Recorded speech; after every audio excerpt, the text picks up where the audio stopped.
some species by 90%, such as the sharks, bluefin tuna, and others.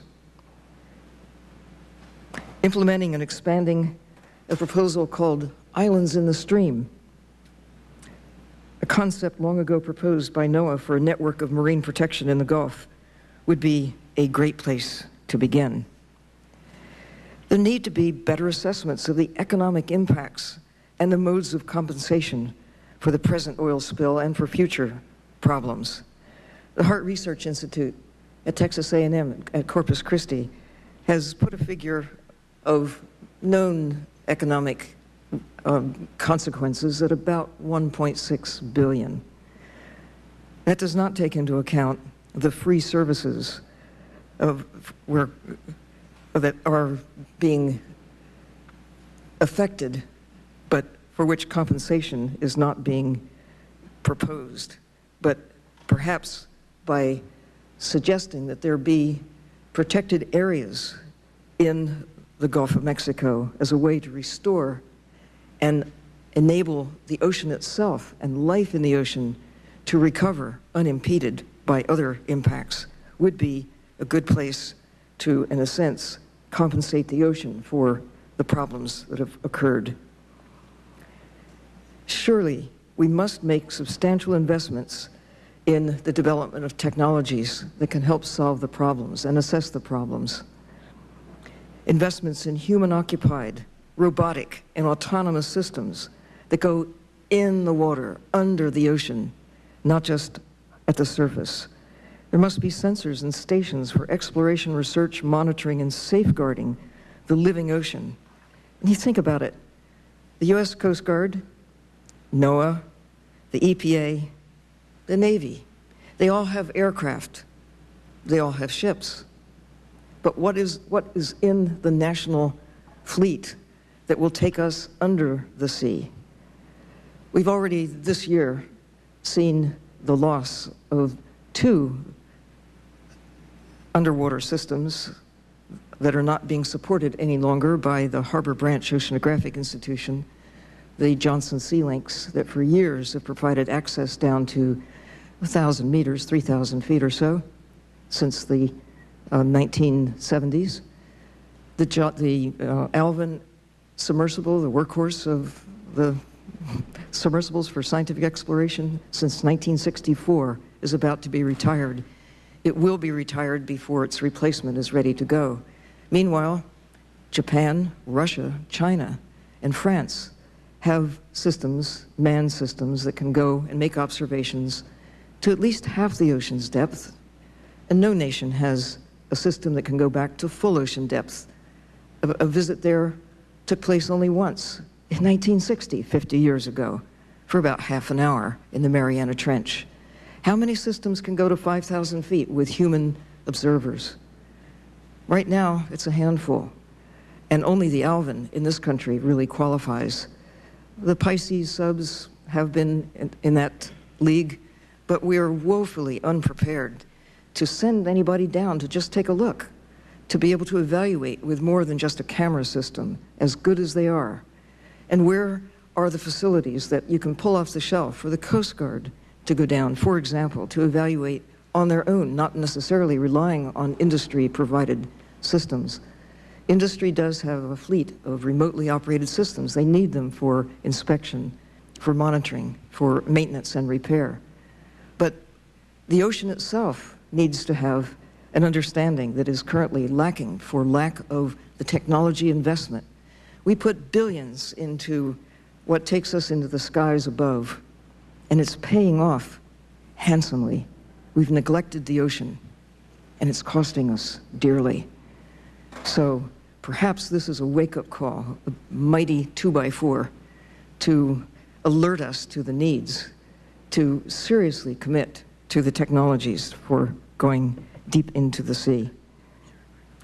We need to embark on expeditions to explore deep water as well as the nearshore and shallow water systems in the Gulf of Mexico and elsewhere in our coastal waters. If you look at the nation's exclusive economic zone, it's larger than all of the rest of the United States put together. There's another whole country out there underwater, and a lot of it is in deep water, presently inaccessible by means that we have at our disposal. Now consider back to the Coast Guard, and there is an agency that we call upon when there's an emergency, but it's not only not being provided with adequate technologies to deal with what goes on under the surface of the sea, but to see a budget cut this year, while the other agencies in the military have received boosts, it doesn't seem reasonable, especially in light of the needs that are growing.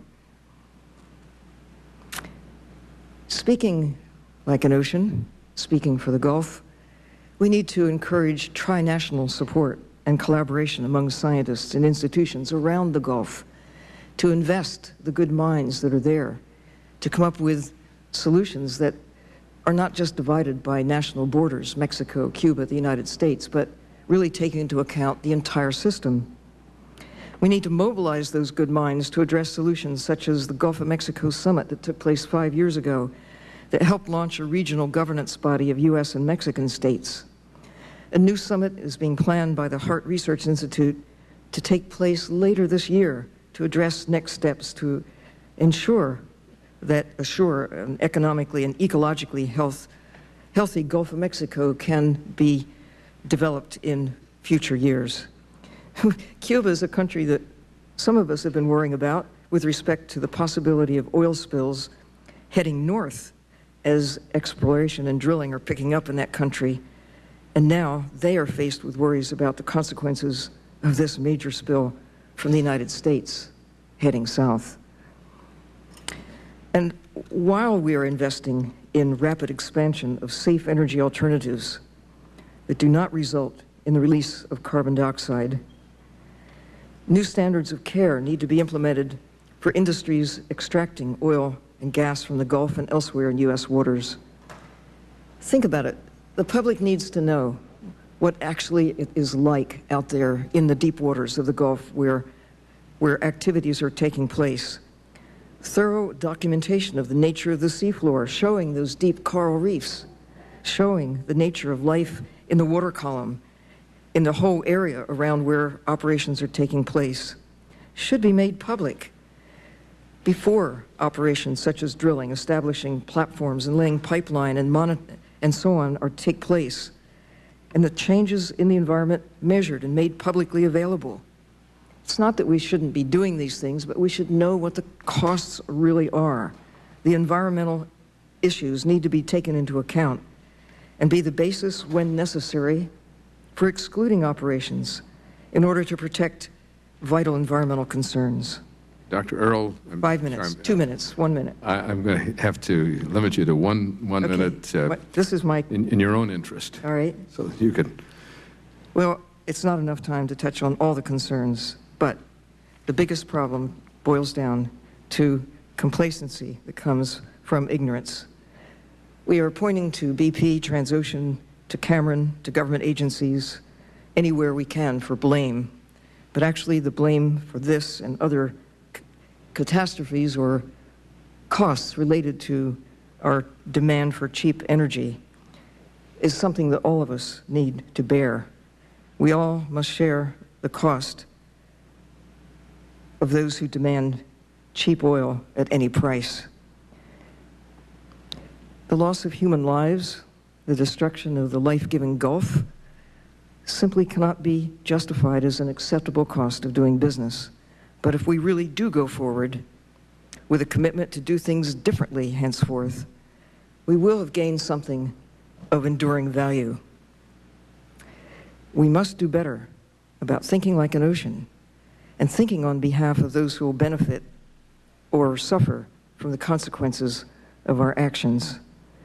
Cheap energy is not only costly in terms of human lives lost, it's also costing the earth, so to speak. It's clearly costing the ocean. Thank you.